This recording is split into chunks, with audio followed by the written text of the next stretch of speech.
হরে কৃষ্ণ। রাধে রাধে। ভক্তগণ, আজ ৮ই জ্যৈষ্ঠ শুক্রবার হিন্দুদের জন্য একটি অত্যন্ত গুরুত্বপূর্ণ একাদশী। এটি কৃষ্ণপক্ষের ১১তম দিনে পড়ে। বিশ্বাস করা হয় যে একাদশী ব্রত পালন করলে পারিবারিক মঙ্গল হয় এবং ব্রতকারীর সার্বিক উন্নয়ন ঘটে। ব্যক্তির জীবন থেকে নানা রকম দুঃখ কষ্ট দূর হয়। এই অপরা একাদশী অচলা একাদশী নামেও পরিচিত এবং এটি ঐশ্বরিক ও শুভ ফল দিয়ে আশীর্বাদ করে থাকে। অন্যান্য একাদশীর মতো অপরা একাদশীও ভগবান বিষ্ণুকে সমর্পণ করা হয়েছে। অপার শব্দের অর্থ হল সীমাহীন এবং এই ব্রত পালনের মাধ্যমে ব্যক্তি সীমাহীন সম্পদ ও সমৃদ্ধি লাভ করে। ভক্তগণ, এই ভিডিওতে আমরা দেখব অপরা একাদশীর ব্রত কথা। আর যারা আজ একাদশী পালন করবেন তারা আগামীকাল পালন ক্রিয়া বা ব্রত ভঙ্গ মন্ত্র সহকারে কিভাবে করবেন তাও এই ভিডিওতে বলবো। যদি কোনো কারণে এই ব্রত নাও পালন করতে পারেন, শুধুমাত্র ব্রতকথা শ্রবণ করে আজ সন্ধ্যায় ভগবান বিষ্ণুর উদ্দেশ্যে একটি প্রদীপ অবশ্যই জ্বালাবেন।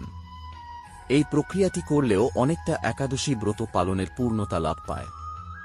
ভক্তগণ, এবার আমরা জানব অপরা একাদশী ব্রত কথা।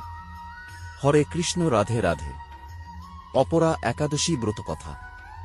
মহারাজ যুধিষ্ঠির শ্রীকৃষ্ণকে বললেন, হে কৃষ্ণ, জ্যৈষ্ঠ মাসের কৃষ্ণপক্ষিয়া একাদশীর নাম কি এবং তার মাহাত্ম্যই বা কি আমি শুনতে ইচ্ছা করি। আপনি অনুগ্রহ করে তা বর্ণনা করুন। শ্রীকৃষ্ণ বললেন, হে মহারাজ, মানুষের মঙ্গলের জন্য আপনি খুব ভালো প্রশ্ন করেছেন। বহু পুণ্য প্রদানকারী, মহাপাপ বিনাশকারী ও পুত্রদানকারী এই একাদশী অপরা নামে খ্যাত। এই ব্রত পালনকারী ব্যক্তি জগতে প্রসিদ্ধি লাভ করে। ব্রহ্মহত্যা, গোহত্যা, ভ্রূণহত্যা, পরনিন্দা, পরস্ত্রীগমন, মিথ্যাভাষণ প্রভৃতি গুরুতর পাপ এই ব্রত পালনে নষ্ট হয়ে যায়। যারা মিথ্যা সাক্ষ্যদান করে, ওজন বিষয়ে ছলনা করে, শাস্ত্রের মিথ্যা ব্যাখ্যা প্রদান করে, জ্যোতিষের মিথ্যা গণনা ও মিথ্যা চিকিৎসায় রত থাকে, তারা সকলেই নরকযাতনা ভোগ করে। এ সমস্ত ব্যক্তিরাও যদি এই ব্রত পালন করে তবে তারা সমস্ত পাপ থেকে মুক্ত হয়। ক্ষত্রিয় যদি স্বধর্ম ত্যাগ করে যুদ্ধক্ষেত্র থেকে পালিয়ে যায় তবে সে ঘোরতর নরকগামী হয়, কিন্তু সেও এই ব্রত পালনে মুক্ত হয়ে স্বর্গগতি লাভ করে। মকর রাশিতে সূর্য অবস্থানকালে মাঘ মাসে প্রয়াগ স্নানে যে ফল লাভ হয়, শিবরাত্রিতে কাশীধামে উপবাস করলে যে পুণ্য হয়, গয়াধামে বিষ্ণুপাদ পদ্মে পিণ্ডদানে যে ফল পাওয়া যায়, সিংহরাশিতে বৃহস্পতির অবস্থানে গৌতমী নদীতে স্নানে, কুম্ভে কেদারনাথ দর্শনে, বদরিকাশ্রম যাত্রায় ও বদ্রীনারায়ণ সেবায়, সূর্যগ্রহণে কুরুক্ষেত্রে স্নানে, হাতি, ঘোড়া, স্বর্ণদানে এবং দক্ষিণাসহ যজ্ঞ সম্পাদনে যে ফল লাভ হয়, এই ব্রত পালন করলে অনায়াসে সেই সকল ফল লাভ হয়ে থাকে। এই অপরা ব্রত পাপরূপ বৃক্ষের কুঠার স্বরূপ, পাপরূপ কাষ্ঠের দাবাগ্নির মতো, পাপরূপ অন্ধকারের সূর্য সদৃশ এবং পাপহস্তির সিংহ স্বরূপ। এই ব্রত পালন না করে যে ব্যক্তি জীবন ধারণ করে, জলে বুদবুদের মতো তাদের জন্মমৃত্যুই কেবল সার হয়।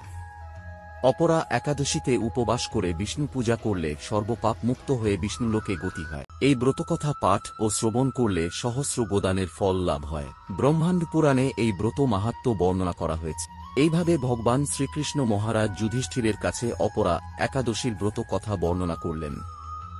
আমরা প্রতিদিনের জীবনে জেনে এবং না জেনে অনেক পাপ করে থাকি। এই ব্রত পালনে এই সমস্ত পাপ থেকে অনেকটা মুক্তি পেতে পারি। পারণ ক্রিয়া বা ব্রত ভঙ্গ করার নিয়ম। ভক্তগণ, এবার জানা যাক আজ যারা একাদশী উপবাস করছেন তারা আগামীকাল পারণ ক্রিয়া বা ব্রত ভঙ্গ কিভাবে করবেন। ভক্তগণ, ব্রত ভঙ্গ করবেন আগামীকাল অর্থাৎ শনিবার সকাল 9:24 মধ্যে। ভক্তগণ, একাদশী ব্রত পালনের সঠিক নিয়মটি এবার জানা যাক। একাদশীর আগের দিন সন্ধ্যায় নিরামিষ খাবার গ্রহণ করে ব্রতের প্রস্তুতি নিন।